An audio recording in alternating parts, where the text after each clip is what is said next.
Käytetään tämmöstä S30. Ei saa olla mitään kiinni.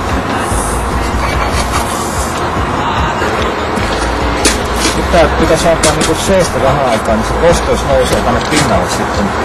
Sitten sekoitetaan uudestaan ja sit se on valmis. Vähän pistää vielä kalaraa sitten.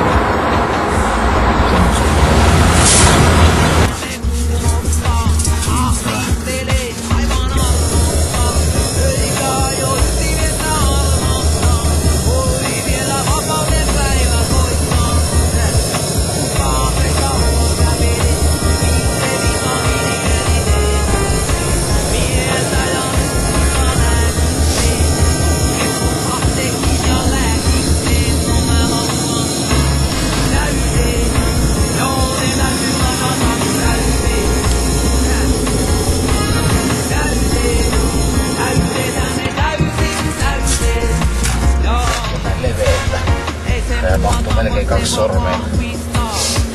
Tää betoni niinku liiskataan eka niinku toiselle puolelle. Tähän malliin. Ja sitten sen jälkeen tälle puolelle. Sitten viimeisenä vasta niinku täytetään se.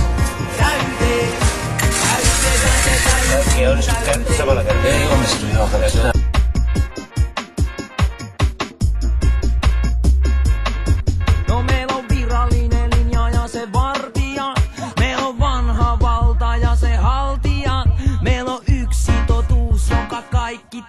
Sitten on todellisuus, jonka ne koettaa kieltää.